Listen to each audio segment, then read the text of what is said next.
briefly. First of all, Tracy Huddick right here. She is our California for the Arts representative for this event today. Eliza Tudor from Nevada County Arts Council. She's a board member for the Californians for the Arts and the Arts Advocacy. She's also our lead agent representative for our Creative Corps, our California Creative Corps, which we're really excited to hear about.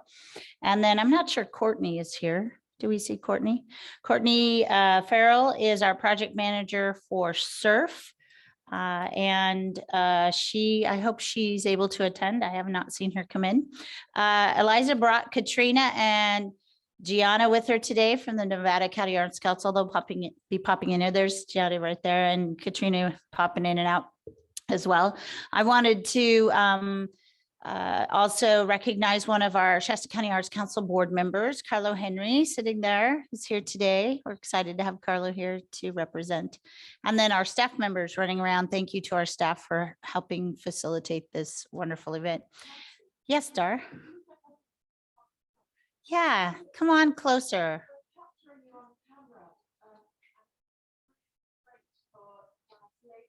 I love it. Thank you, Eliza. So get closer.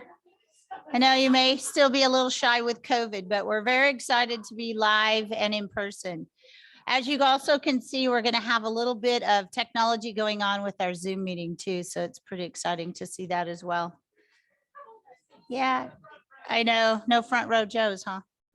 All right. So without further ado, I'm going to start by turning this over to Tracy. Thank you so much. Hi, everyone. I have the biggest laptop in laptopdom. Sorry about that blocking. I'll try to go over here. First of all, I'm Tracy Hudak with Californians for the Arts. I'm the manager of programs and organizational advancement for Southern California. In just a moment, I'm going to turn you over to your Northern California manager. She couldn't be here today, so I'm happy to represent her team, and they will all be Zooming in.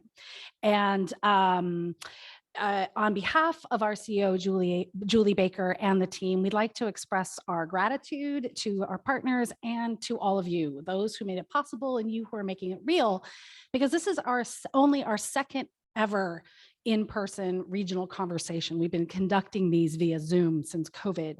And yesterday we had one in Eureka, and you are our second one. And we're very, very grateful that you're here, and can't thank Nancy enough and the team at Shasta County Arts Council for their can-do spirit. Like, yes, let's make this happen. And of course, Eliza for bringing the California Creative Tour listening tour here to you today. So you'll be hearing from her later as well. And would also like to thank Nathan and Daniel for dialing us in and bridging the Zoom and the physical worlds. Please be patient with us if there's some glitches. We're all working out this new space, this new hybrid space. So I appreciate your patience. So to kick off our program, I'd like to introduce Kara Q. Smith. She's the manager of programs and organizational advancement for Northern California, and she'll introduce our program to you. Thank you. Oh, yes. Hi. Good afternoon, everyone, and welcome to our fourth iteration of regional conversations, which are taking place both Give me virtually. a second, darling. We want to acknowledge our Shasta, Wintu, Yahi, and Yana peoples. We also have Pitt River here today as well, and we acknowledge our Indigenous people in our community. Thank you so much. Thank you for that. And yes, hello again. And we're just so glad you're here. As I mentioned, this is our fourth iteration of regional conversations. We've been rolling them out over the last 2 weeks, and this is our second in person. So we're really glad to be here and to be able to support this hybrid environment so our team can be here. As Tracy said, my name is Kara, and I am the manager of programs and organizational advancement for Northern California. So whenever you have questions about services, partnerships, programs, membership, I'm your go-to person there, and you'll receive all of our contact information through this program. If you don't have my contact information already, I can't see the room, but I hope I know some of you. I know, I'm sorry. So I'm just kind of guessing. I'm joining you today from the unceded land of Kara, I'm sorry, just to interrupt. We're having an issue with the view of the Zoom where we can't see the speaker. We can't see you all speaking.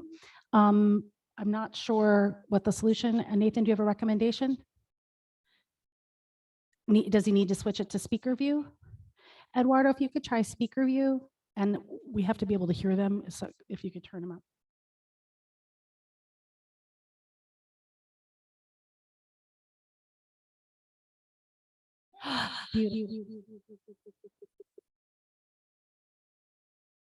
We're good? Better?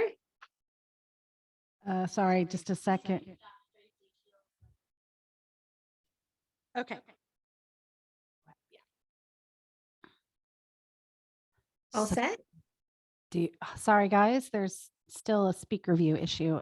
I think we need to be able to hear them, so if we could bear with some of the feedback just for enough backup.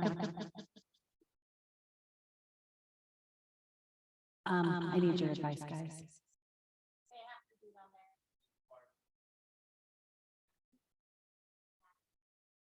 Eduardo, would you mind trying speaker view? And I'm sorry. It is on speaker view. Yeah, thank you. Mhm.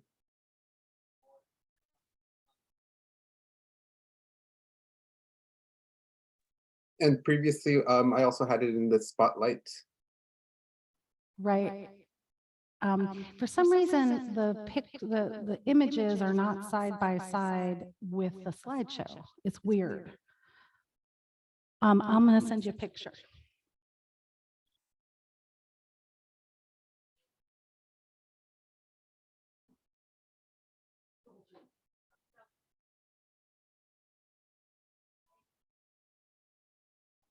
Like side by side mode, maybe?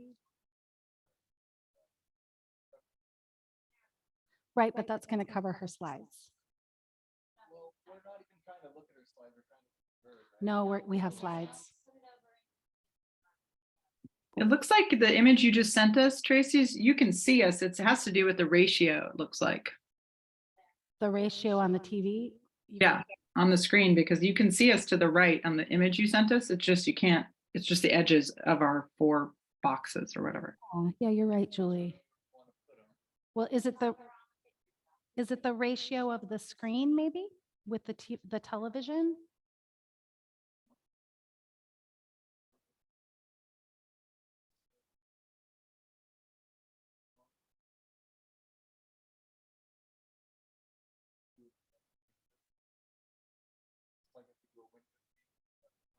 Okay. I think we solved it. Sorry. Thanks for rolling with us.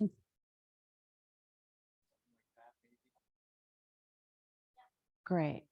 Great. Kara, we left off when you invited folks to reach out to you in terms of partnerships or programs. Thank you. Yeah, absolutely. No problem. We'll tech stuff. We'll figure it out. So yes, I'm who you'll reach out to. And like I said, I'm joined here with my colleagues, so I'm about to just briefly introduce, and you'll receive all of our contact information at the end of this slide. And I'm not sure, I don't remember if I mentioned that I am based on the unceded lands of the Nisenan people, which many people call Sacramento. So that's where I am in relationship to you all today. And I am joined in Zoom by Julie Baker, our CEO, Eduardo Robles, our manager of communications and field engagement, and Terry Ball, our grants manager. We're sad we couldn't all be there today with you, but we know you're in good hands with Tracy and our amazing partners. Regional conversations began in response to COVID-19 as a way to quickly disseminate information and speak to colleagues in each region about business model shifts and funding sources and challenges. And as those issues continue to press on, and funding has in some cases is still being distributed, we still find a lot of value in holding this space, and regional conversations remain really important to ensure that resources reach communities and to continue and advance advocacy within arts and culture sector in ways that benefit local communities, which is what brings us all together today. And we're excited to be kind of in this micro regional model here in person today. So with that, I know you have copies of the agenda with you, but I'll just kind of go over what you can expect today. We're gonna do a presentation on our end just to share with you. Julie Baker is going to share with you some advocacy updates for both of our organizations, for Californians for the Arts, and then policy priorities and updates from California Arts Advocates, our 501c4 organization. And then throughout the program, we'll have time for questions and answers about what we're presenting. It's a lot of information, but don't worry, not only is this being recorded, the deck and all of the links to the resources will be sent to you. And then we want to listen and hear from you about what's happening for you locally. And so we'll take some time for that. Then y'all will have a break and move on to a portion, sans us on Zoom, about regional initiatives, some exciting regional initiatives, as well as California Creative Courts, super exciting as well. Local shout outs, which sounds fantastic. And then a closing and a post-event mixer. And so again, we hope you all enjoy those activities that we cannot join you in. But with that, to kick us off and to get this conversation going, I'm going to hand it over to the CEO of Californians for the Arts and California Arts Advocates, Julie Baker. Good afternoon, everyone. And again, our apologies, we can't be there all with you today. And thanks for joining with us in this hybrid, a new 21st century model of getting together, where I'm apparently maybe a giant face on your screen. We're here to have wonderful conversations and to share information. My name is Julie Baker. My pronouns are she, her, hers. And today I'm coming from the unceded land of the Nevada City Rancheria Nisenan, otherwise known as Nevada City, California, where I've lived for 24 years. And for those who haven't visited, we're about an hour outside of Sacramento. That in my role as the CEO of these two organizations, I frequently visit in order to lift voices up for the arts, culture, and creative industries. If we can go to the next slide, Eduardo, that would be terrific. So again, we have two organizations, both a C3 and a C4. A C3 is your nonprofit public benefit corporation, and a C4 is a lobbying organization. For those of you who run organizations, you know these are IRS tax codes, and it's very specific what we can and cannot do in both of these organizations. On the lobbying side, on California Arts Advocates, it's really where we directly influence or attempt to influence the state and federal budget processes, as well as legislation, whether we support or introduce legislation or oppose legislation, but also inform you of what's happening in the state and at the federal level that impacts our sector. And then at Californians for the Arts, that is really an advocacy service organization where we do things like this. We convene people, we listen, we share, we act as that bridge between the field and the state and federal government in understanding and educating policymakers to what's happening for our sector. Next slide. So I wanted to just share with you some recent advocacy wins, and these really span the last 2 years. And it's really critical to convey here today and in all of our work is that advocacy is never one organization, one individual, one community alone. It really is all of us together working to advance these goals.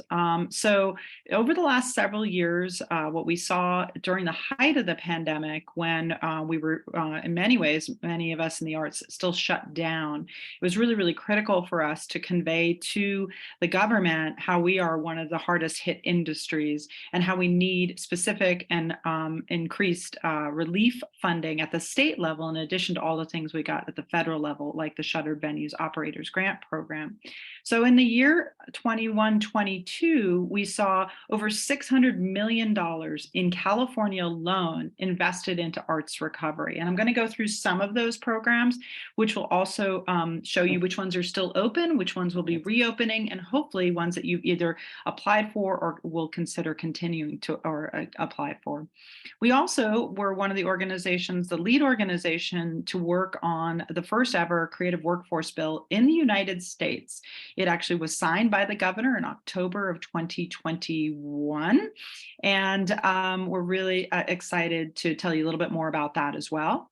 This last year, which had just ended, the budget cycle ends in about July, and then there's like kind of cleanup that happens, but essentially this year, 30 million was allocated to the California Arts Council Cultural Districts program. $25 million was given to Parks and Recs for Arts and Parks program. And I'm going to give a little bit more detail on all of these, just because this just gives you an overview, and hopefully you can see just sort of the exciting things that have happened because we've all engaged in advocacy and we've been showing up and being consistently showing up and making our voices heard. And so a couple more, we just saw that the governor signed in late September, SB 1116, which is the Equitable Payroll Fund, which is in response to the impact of AB 5 on performing arts organizations. We also saw, we'll be talking about some more relief funding for cultural institutions and expanded eligibility for California Venues Grant. So these are some of just the quick wins that I wanted to share with you as an overview, and to also just point you to the illustration in the middle, which is our narrative that we've been developing over the last several years around artists or second responders that has really resonated in the legislature with the administration and understanding artists and creatives and cultural bearers' roles in our communities, and has led to things like the California Creative Corps, which you'll be hearing more about. All right, next slide, please. So again, I just wanted to give you some updates on where we stand on all of these wonderful things that your lobbying organization, California Arts Advocates, fought for. And then Californians for the Arts helps provide technical assistance on a number of these grant programs. A number of these grant programs went to the California Office of Small Business Advocate, or CalOSBA. So they were not really as familiar with our industry, let's say, as the California Arts Council. Very, very different type of grants than what you would be used to if you were applying at the California Arts Council or the CAC. These were primarily based on financials and making sure that you fit within certain codes.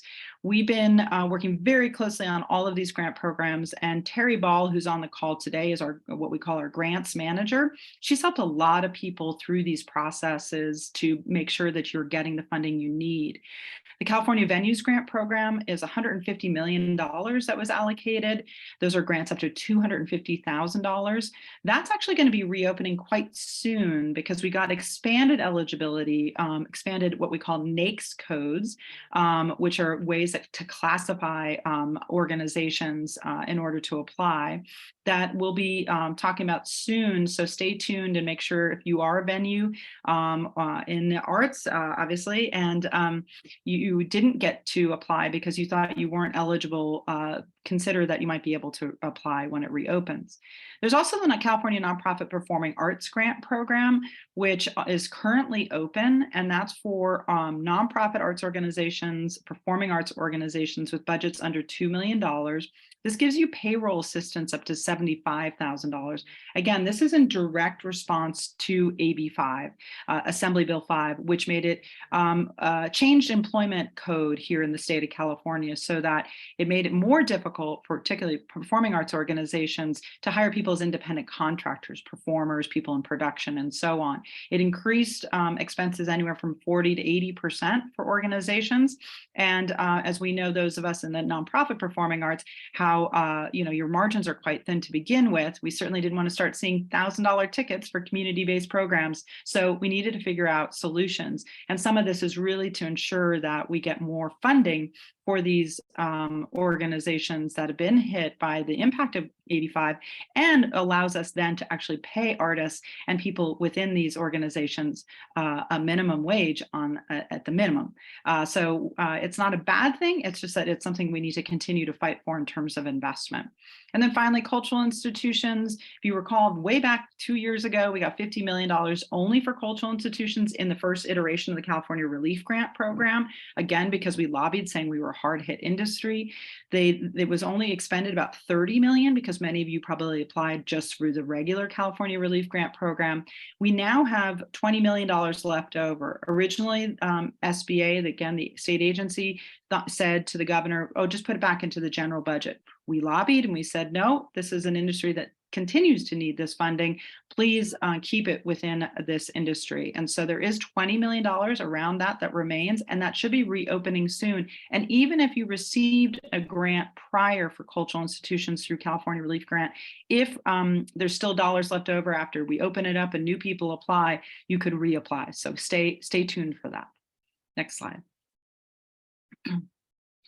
I mentioned SB 1116, again, in response to AB 5 and the impact of that. It's a really, really creative solution to look at how to do payroll reimbursements for, again, the small budget nonprofit performing arts sector that did not get an exemption from AB 5, but again, ensures that arts workers are paid a living wage. And yet, although the governor signed it and the legislature passed that through, and a grassroots group of organizers really made that happen with our support and others, including sponsored by Actors Equity and Theater Producers League of Southern California, that remains an unfunded mandate. So you will see in our advocacy in the next year that we'll be looking to try and get funding for that. And finally, I just wanted to mention also that Californians for the Arts was awarded a contract through the California Arts Council for the small nonprofit performing arts organizations under $2 million, again, for a paymaster program that should be opening early next year. And again, if you're a small, let's say, choral group, community theater group, dance company, and you all of a sudden had to go to going from volunteer-led, writing a check out of a checkbook for people, $800 for 4 months to do contracts for a show, and all of a sudden now you got to do payroll and you got to do unemployment insurance and workman's comp and all of these things that you were not equipped to do. This paymaster is for you. So stay tuned for more information about that. And if any of this is of interest to you or it seems to resonate, and resources that you could access, you would want to contact Terry Ball, our grants manager. Next slide. And then, of course, you're going to hear about the California Creative Corps from Eliza Tudor, who's here today, who got the administrating organizational grant as Nevada County Arts Council, representing a number of regions across the North State. It's an exciting, the largest appropriation to the state arts agency of $60 million. Again, our organization, California Arts Advocates, lobbied for this in December of 2020.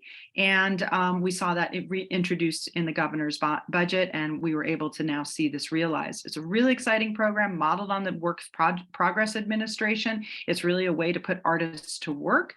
And it's a way to also recognize how artists are important communicators, trusted community leaders, and both employment and ways to communicate around difficult issues that might need to have behavior change, things around climate, public health, civic engagement, social justice, and other areas. But Eliza will be sharing more about that, but really, really exciting. 14 organizations received around $5 million each to redistribute funds within communities. So these funds will be going to artists. Next slide. I mentioned this California Creative Workforce Act. Again, the tenets of that bill are really, again, around this idea that we want to ensure that arts workers are paid a living wage. And we also want to look at how do we diversify this workforce, which is, of course, related to the issue around living wage.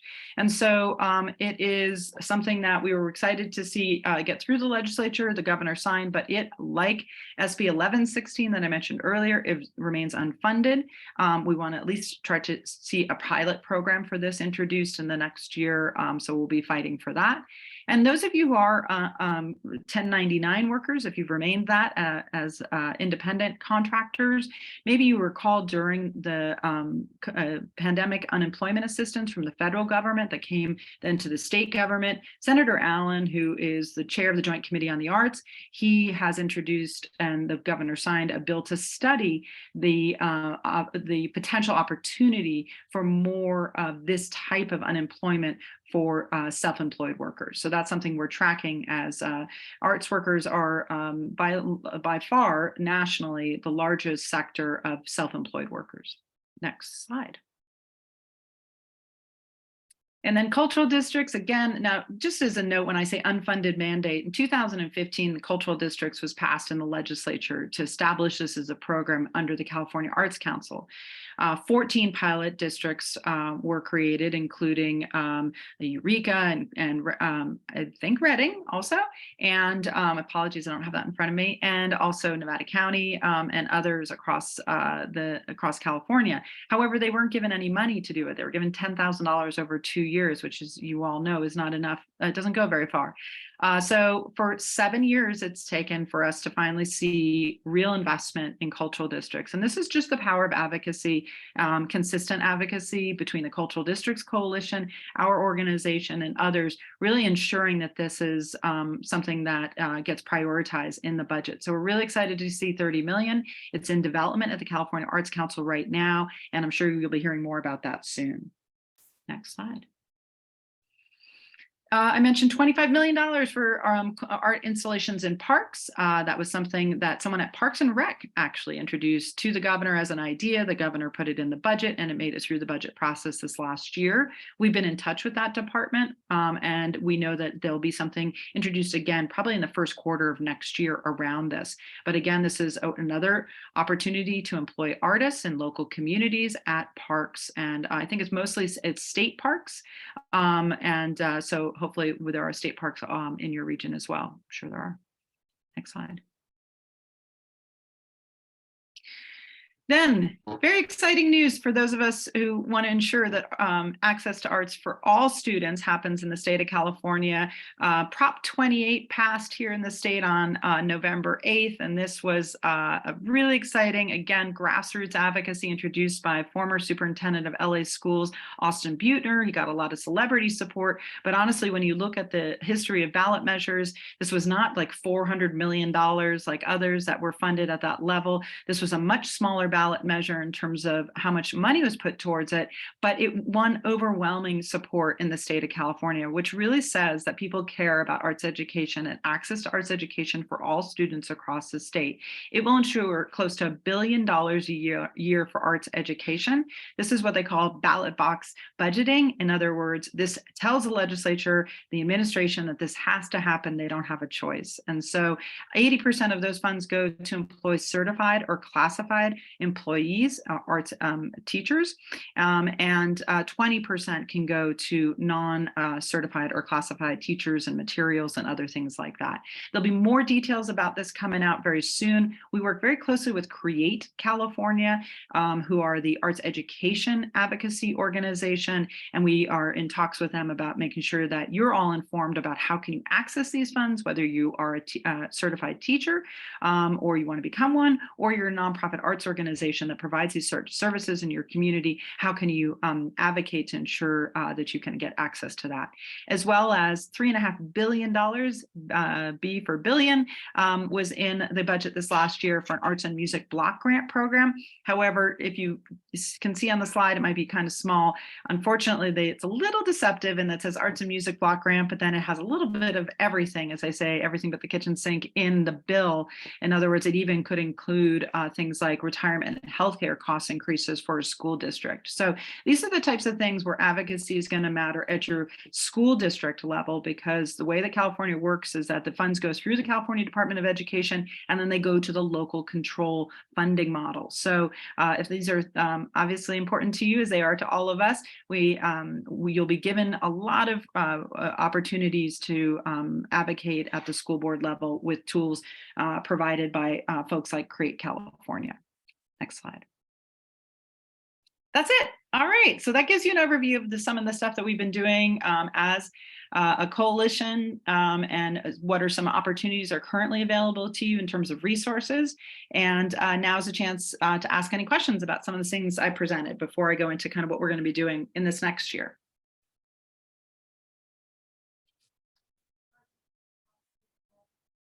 Not on. I can't hear you. Julie, we're going to get you everybody a wireless mic who needs to ask questions so they can be recorded. Where did that go? Give us just a sec. Oh, awesome. Sorry, I couldn't see it. Great. Does anybody have any questions for Julie? That was a lot of information. Hi, Julie, it's Eliza. Fabulous presentation, so much going on. Congratulations to Californians for the Arts. And of course, I speak as a proud board member. I'm sure that folks in the room would love to know more about Prop 28 and how to prepare to actually activate some of those funds and within the communities here. I mean, it's a major, major deal, and you've been really valuable in pushing that through. I'd certainly be interested. Yeah, thanks, Eliza. And yes, Eliza is an awesome board member for Californians for the Arts and California Arts Advocates. We don't really have a lot of detail yet. I wish I could give you more detail. The funds aren't actually available until July 1st, 2023. And between now and then, there'll be a lot of probably looking at the ballot measure in terms of, are there any things that need to be cleaned up or spelled out more clearly. We do know that there is going to be an issue in terms of not enough certified teachers for arts education in the state of California, as we have issues with just enough certified teachers in general and classified teachers. So we know that there's going to be a quote unquote pipeline issue in that way. So we're really evaluating with Create California again as the lead on this, because it's arts education, what needs to be looked at, whether or not there needs to be anything more clearly spelled out. That's number one. Number two then would be doing trainings and toolkits and ways for you all to be able to advocate at your local school board level, because that's really where it's going to come into play. And in April, during Arts, Culture, and Creativity Month, which hopefully all of you are aware of, which has been designated every April since 2019 by the Senate concurrent resolution to be Arts, Culture, and Creativity Month in the state of California, where we do activations and engagement strategies for celebrating and building awareness of our industry. We'll be actually meeting for the first time in 4 years in Sacramento, and we'll hope that you'll join us there for a summit where we'll be unpacking, as we all like to say these days, some of these issues, including things like Prop 28. And we're really pleased that we'll be doing the summit in collaboration with Create California. So stay tuned. It looks like it's going to be April 17th and 18th in Sacramento, but you'll be getting more information on that. So I guess, Eliza, the answer is it remains to be seen exactly how this will unfold, but as it just got passed, but and that was really the effort to date, was to get it passed. And so thanks to everyone who worked on that and spread the good word and voted for it. The next phase will be, now what do we need to do in terms of advocacy? And one of the things I'll just say in general is that a lot of times people think that once we get the funding, we're done in terms of advocacy, but really honestly, that's just when it starts. So advocacy is, as everyone has said, a long game. And so once we get the funding, it doesn't matter what agency, whether it's Department of Ed, SBA, California Arts Council, it's really all of us that have to hold them accountable to what the intention of those budget items were and the legislation, to ensure that it gets to the people who need it the most. And so that's part of our work at Californians for the Arts and California Arts Advocates. And again, really critical that you're engaged in that as well.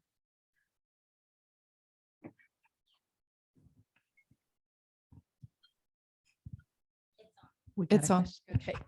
Hi, I'm Nancy from the Jefferson Pipe Band here in Reading. And I was wondering if there are any grants available in these programs that you've just been speaking about for a non-school situation for a music group.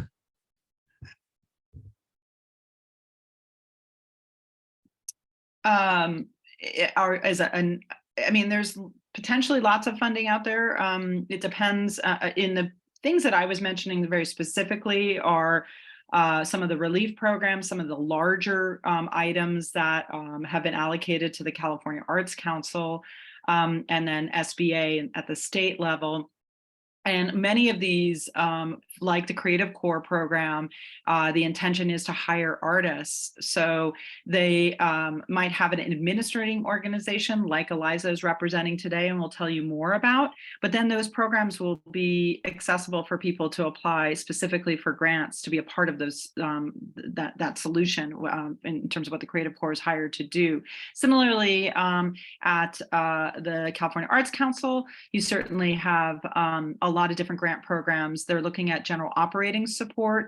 One of the things I think all of us have seen in these last several years is hopefully a move both in terms of philanthropy and public funding to understanding that we kind of, let us do what we do and don't ask us to fit into certain specific programs, but give us money for general operations. So if you're a nonprofit, those are some of the things that you have there.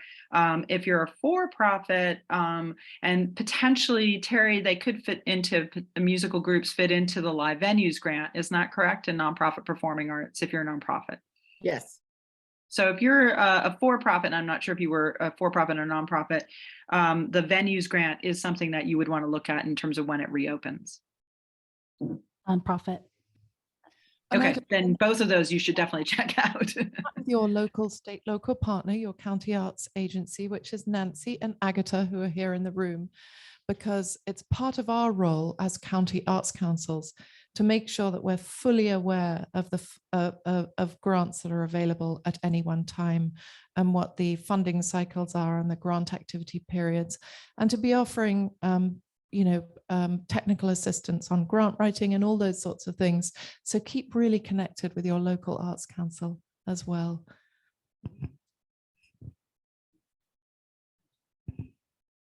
Any other questions or comments? Come on, guys, you've got to have some questions here. Are any of you already active advocates locally on your county level or your state level? Do you have any questions about advocacy itself? This has been the most amazing year for advocacy, hasn't it? I think you have a question. I was just wondering that what the now that all of this has been passed and gone through, what is the California Arts Advocates focusing on now in terms of lobbying? Are you, he did Were not. you put in the Next- audience just to help with the perfect segue? Thank you so much. We'll get to the next part of the presentation and we'll give you an overview of what we're fighting for next. And we want to hear from you after that. If this doesn't resonate or isn't what you think needs to be fought for, we represent and work with you. So let us know. So we'll go to the next part of it. And thank you for that question. So overall, and this is my fun little trick that apparently is trending now. So as the CEO of two organizations, I can't actually cut myself in half, but what I can do is I can change my glasses to indicate that now I am the CEO of California Arts Advocates, the lobbying organization. And so with my red glasses on, which are a little bit dirty and I wish I cleaned them before I put them on, I will share with you what overall our policy goals. So to answer the gentleman's question, and then we'll get into some more specifics. So really overall what our organization looks to do, both in terms of educating and fighting for resources at the state and federal level, but primarily at the state level, are ways to support a sustainable and thriving industry for the arts, culture, and creativity. So that's number one, is what we're always looking for, is how can we do that? We're also, which of course is increased investment. Most people will say we just need more money and access to the money. And how can you make access to the money easier so you don't have to have a master's in grant writing to access those funds? We also know that the creative workforce, what we learned in these last several years, particularly how vulnerable our workforce is that when we really don't have systems to protect in terms of things like unemployment insurance, long-term pensions and benefits, healthcare, or you might have access to it, but maybe you can't afford then the care itself. There's lots of studies that have now shown what it is that we need to be looking at in terms of how can we build out a more sustainable workforce in addition, as part of the overall infrastructure for the industry. I think we can also all agree that unfortunately there has been a long sort of history and romanticization of the starving artist, and that's something we want to completely eliminate. We don't think that artists need to be starving, nor should be starving. They should be valued and invested in as really important contributors to our communities, our local communities.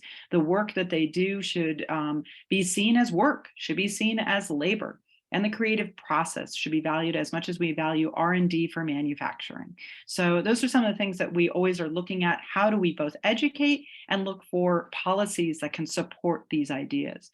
And including, of course, fighting for racial and cultural equity. We know that in the state of California, Spanish is actually the majority language in the state of California, and yet most programs are still only being delivered in English, or maybe they're being delivered in Spanish, but they're not literally translating culturally into communities. How can we do a better job of recognizing that in a community, a Latinx community, there might be 20 different types of cultures. In our indigenous communities, how can we uplift and support and celebrate the originality and the authenticity of these communities, and not ask people to be homogenized and fit into one bucket. So that's something that we're also always looking to, again, what policies and resources can we support? One of the things that we strongly believe is that we can affect social change through arts and culture. So we want to see that arts and culture are part of that process, are valued in that process, and invested in and paid to be a part of that process. And again, more along the lines of what I just was talking about in terms of cultural diversity, ensuring racial and cultural representation, and reflecting who we truly are as California in terms of inclusive history and identity. And cultural districts can be a great example of a policy that could support cultural diversity in the state of California. So that kind of gives you an overview. A lot of how we get to this place and what do we determine? Number one, we have a 24-person board that really has incredible geographic, ethnic, sexual orientation, diversity on our board, so that we're ensuring that we are representing what we believe to be what California looks like. We can always improve upon that, and we are working to improve upon that. And if you're ever interested to be on our board, we ask that you please reach out. In addition, we do these types of events, this time hybrid and in person, but most of the time, we're really trying to hear from you. We need to understand what it is that the field needs, in addition to the 24 folks on our board giving us indications. We want to hear from you. So regional conversations are a great method for us to do that. We've learned a lot from these various relief programs that we've been giving. And then there's a terrific study that Wolf Brown, which is a consulting firm, was hired by the California Arts Council to do, and that it's still in process, but it gives us a lot of data points on who is receiving funding in the state of California for arts and culture and who's not. And I'm probably not going to be give you too many surprises here when we say that both Black, Indigenous, persons of color communities and rural communities are lagging way behind in terms of who's getting access to resources for arts and culture. And again, something we want to see change and something that we need to fight to see that change. So some of the summarized needs are things around technical assistance. As Eliza mentioned, your state local partner, Shasta Arts Council, Mendocino Arts Council, and others can really support you in helping you to be able to access all these funds that are at the state and federal level. But we also know that there's a lot of folks who are creative entrepreneurs who are starting small businesses, whether they're nonprofit or for-profit, and need more technical assistance to access capital to build their businesses and to really insert themselves inside of community and economic development, which I'm excited you're going to hear from California Forward, our partners, who really have been working very closely with the Governor's Office of Business and Economic Development, who I believe are also here today, to talk about the Community Economic Resiliency Fund, or the SURF program, which is a regional way to really uplift and invest in communities for economic and community development. So this gives you an idea of some of the things that we're looking at in terms of programs and things to insert for policy development. I'll go to the next slide, just give you a bit more specifics too. So these are the real specific of what we will be trying to get next year and into the budget. Now, let me just also preface that if you read the news, you might have seen that yesterday, the Legislative Analyst Office, or what they call the LAO, came out with a report that showed that the state of California is $25 billion behind in revenue projections. So likely what you're going to see in the next several years is not the level of spending we've seen in the last couple of years. Both the last couple of years, we've had federal infusion of dollars because of the pandemic, and we've had just an incredible, income tax roll. Now we're starting to see income tax, going down, as well as the technology sector is laying off people. All of that really affects the state of California's budget. So likely some of this might be harder in this next year, and we're going to just need you even more to really tell your elected officials, your local elected officials, how important it is to continue to see investments in our sector. So the State Arts Agency will be working on a couple of different things to try and get funding there for both the California Creative Workforce Act as well as increasing the baseline funding. We're going to be looking at how do we get dollars for that unfunded and to date mandate, the SB 1116 Performing Arts Equitable Payroll Fund, to again address the impact of AB 5 specifically. We're looking at things around technical assistance, specifically for the creative entrepreneurs, nonprofit and for-profit through California Office of Small Business Advocate. And then finally, the Governor's Office of Business and Economic Development. One of the things we'd love to see them think about and put together as a whole for this state within the administration is a strategic plan. What is the future for the creative economy in the state of California? How can we be responsible and sustain it so that these investments of 600 million and others are not putting good money after bad, but actually a long-lasting investment that really shows us as the leading state of creativity. So those are, a strategic plan across all of the, so that we're not so siloed, but we're really integrated into the overall way that California looks at how to advance its economy and its health and to be a thriving state. We want to be a part of that. Next slide. These are just some facts to give you an idea of where we stand in terms of overall funding for the arts in the state of California, specifically to our state arts agency. That's what this is comparing. So just to give you some idea on where we stand in terms of the California economy, our overall contribution to the state's gross domestic product is 7.5%. It's a $225 billion industry that's actually ahead of things like retail, construction, and transportation. But I can assure you those three get a whole lot more headlines and a lot more investment than our sector. So, and where do we compare in funding in terms of other states? Sometimes it's shaming our elected officials to say, hey, we need more investment. Look at what we're doing compared to others. When we're California, 25% of the United States creative economy is in California. So we are actually 66 cents in baseline funding for the arts compared to other states. New York, Massachusetts are over $2 per capita, it means per person.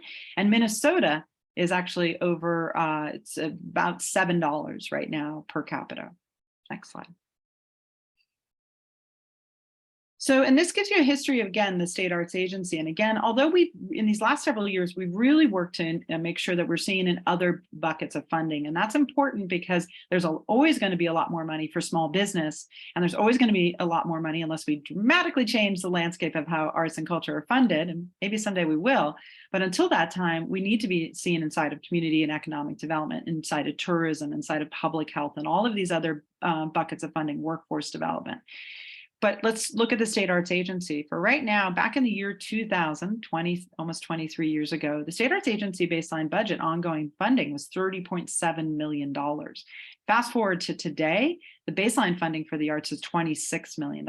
If you adjust for inflation, we actually should be closer to $50 million for baseline funding. So we're lagging behind. Now, you can also see in this graph that for 10 years, the state of California's funding, and I'm sure some of you in the audience remember this, was $1 million. And that was only because we could then continue to get our match from the NEA. So you can see, as the graph shows, we've been stair-stepping, increasing. So yay, it's gotten better. And I have to say the Newsom administration has been really great in introducing one-time funding and project funding, like the California Creative Corps, massive investment, creative youth development, cultural districts. But where we haven't seen any increase is in the baseline. So that's really for like your arts councils, for your general operating support, for your arts and schools programs, for your arts and veterans programs, all of these different programs that the Arts Council offers. Without increasing the baseline, it only can go to a certain amount and to as many people as they can, fund. And what we consistently see is that those programs are oversubscribed. So what we would like to see is the state of California invest $1 per capita. Let's get us from 26 million to 40 million, even with the loss of revenue, you're still talking about a very significant budget, around $300 billion for the state of California. Asking for a $40 million investment in nonprofit arts and culture and in artists directly is not too much to ask when you look at what we bring to our communities. So that is something that we will be fighting for. And hopefully you'll be joining us. And I believe Ish is here from California Forward. They've become really great partners and work towards including arts and culture and the creative economy as part of the overall California economy. I actually have some issues with calling ourselves a creative economy because I think it separates us from the rest of the economy. We are integral to the rest of the economy, but let's just say we are separated. We are the creative, or we are coined the creative economy. What's really exciting is that this year we were actually part of a working group at the California Economic Summit, which happens annually, brought forward by California Forward, who you'll be meeting soon, who've been working on that surf program. And the year prior, we were the entertainment. We were literally the lunchtime folklorica dance and the background music during the cocktail reception. Fast forward a year later, and we are a working group. And so these are some of our priority areas that you can see listed on the screen. And we're really grateful for California Forward and our vice chair of California Arts Advocates, Gustavo Herrera from Arts for LA, who sits on California Forward's board, for recognizing the importance of including the creative economy in the overall advancement of California. So thank you to them for that. And if you're interested in being a part of that working group, we launched it in October in Bakersfield, and it will be working throughout the year and will be rejoining again next year in Coachella Valley. Next slide. And then quickly, this could be a whole 3-hour presentation itself, but the federal advocacy, we also work on that. There's a lot of stuff happening at the federal level. Of course, we just had the elections.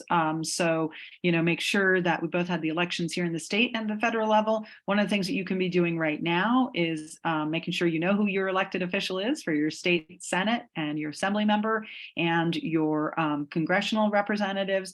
If they're new, introduce yourselves. If they return, welcome them back, and introduce what you do in your community and the impact you bring. And specifically for funding in federal level, the Senate has introduced $195 million for the NEA and NEH, National Endowment for the Arts and National Endowment for Humanities, and the House has introduced $207 million. Of course, we'd rather see what the House has done. Of course, the makeup is changing in the House, but we like to say we put the art in bipartisan. Often, arts really receive bipartisan support because every community benefits from having a healthy arts community. You can see a number of other things that have been introduced. Some of these are really messaging bills. In other words, we don't necessarily think that they'll get through Congress, but they're important in terms of what they call socializing an issue, including Advancing Equity Through Arts and Humanities Act, introduced by Congresswoman Barbara Lee.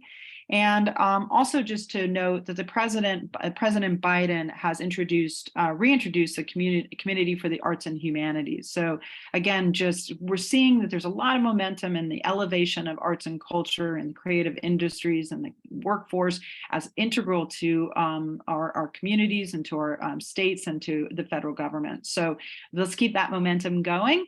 And I think that's the last of my slides, I think. Yes. So now is the chance for you to either ask some questions on what I just introduced or tell us what we're missing. What are the gaps that need to be filled that you don't feel like you're being represented in public policy, and maybe public policy can help solve? Thank you. Hi there, Nancy Hill from the Arts Council. I think rurally, I don't know if you guys have, in terms of advocacy, any connective tissue to smaller SLPs in California to help us create our own economic impact studies and bring those in to help us advocate at the local level with our state, our local principalities, agencies, city, county. It would really be beneficial for us to do that. Yeah, no, thank you for that feedback. That's great. I know Eliza is investing in what AFTA does, Americans for the Arts, in terms of an economic report. And I know that's not necessarily accessible for all communities to do because it is somewhat of a little bit of an investment. But that is something to be noted. We hear a lot that rural communities need to also have their own coalition and to share ideas and stories and what has worked and ways that we can build a narrative together. So actually very, very much noted. And the other thing I should also mention is that we are building out a program because one of the things we've found out of these regional conversations are really the areas where there isn't necessarily the infrastructure yet for advocacy and where it's needed. And so I think North State, Central Valley, some of the places that we've seen where there could really be built out more of advocacy infrastructure is something we're interested in being able to offer and are looking for funding to continue to build out that infrastructure. So that would include things like giving you access to data and reports and case making in general. So how can you go in front of your city councils, your county supervisors, and make the case as well as to represent yourselves at the state level? I love that you relate the development of, for example, an economic impact study to case making, to advocacy. It's all tied in. And Nancy, we can talk with you about, we're just rolling out our second county-wide economic impact study in partnership with Americans for the Arts.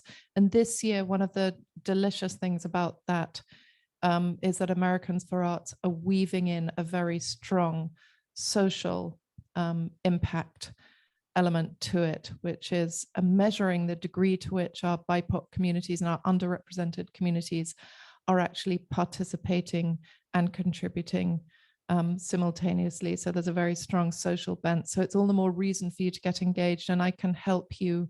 Perhaps we can talk about that at our next state local partner coalition meeting in terms of getting engaged with Americans for the Arts. They make it easier and easier. It does seem like a little bit expensive. How we've managed to do it in Nevada County Arts Council is just engage a number of really solid volunteers.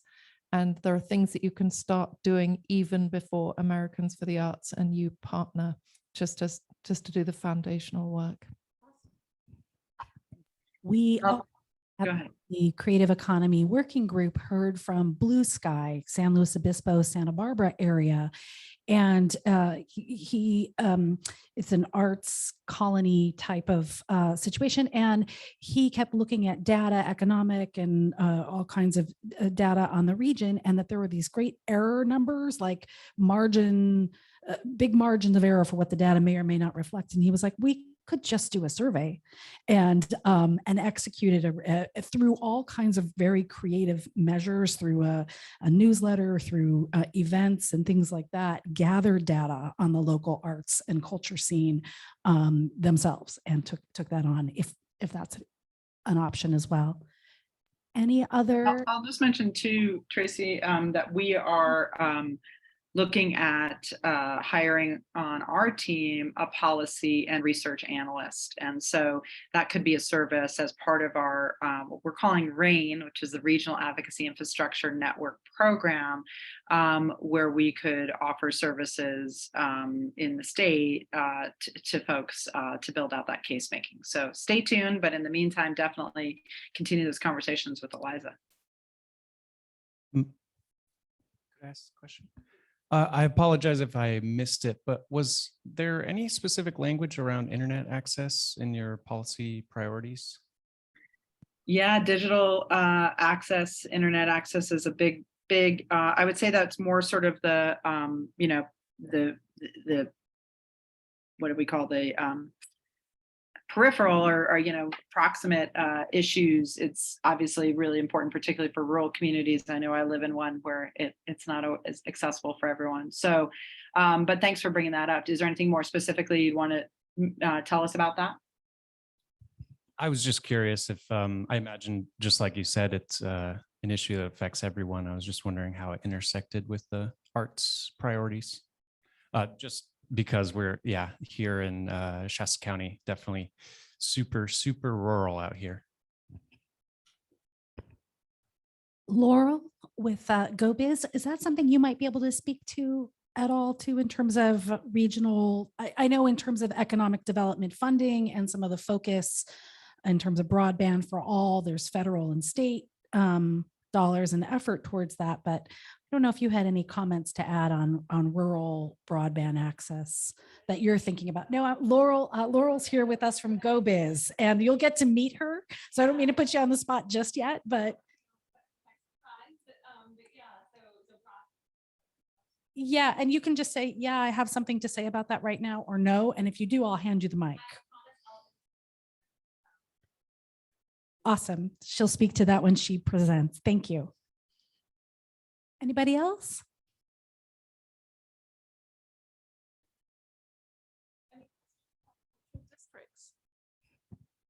Yeah, I mean, it's so exciting with the new investment in the California cultural districts. And I'm wondering if any of you in the room, bearing in mind we're in one of California's 14 California cultural districts, have questions about that and the extent to which you're feeling engaged. Might be a perfect moment with your lead agency for the arts, at least, in the room. Do you have any of your partners for the California Cultural District in the room too, Nancy? Yeah, I see Heather. Heather's part of our historical society. She's our ED from the Historical Society. I'm not seeing Carlo Henry is part of Viva Downtown. He has Art Hunger within that organization. And as I mentioned, a board member.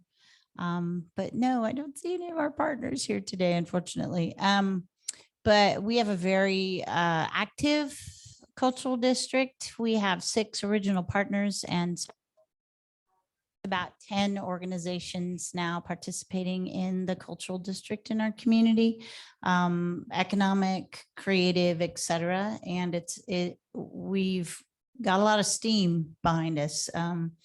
The designation for our district has afforded us the opportunity to do about $32 million worth of downtown renovation and reconfiguring. And it's really exciting to see that designation help us move forward as a city and a county. And it's really opened up our whole cultural world in downtown and in the whole. That's really fantastic, Nancy. And at the moment, Julie, you will probably know that all the California cultural districts are being asked to present a 5-year sort of retrospective report on work. And we all know that looking forwards, one of the key things, as well as cultural districts being an economic driver, which is really one of the central tenets that drove the inception of them, that the California Arts Council will be looking increasingly to how we as California cultural districts serve our diverse populations across California. So that's going to be a wonderful challenge. And I know that you have fabulous community resource groups. We were talking about them earlier that look at what diversity and access and inclusion means for Reading and Shasta. Thank you. Anyone else? Okay. All right, Californians for the Arts team. I'm going to move on to the next topic.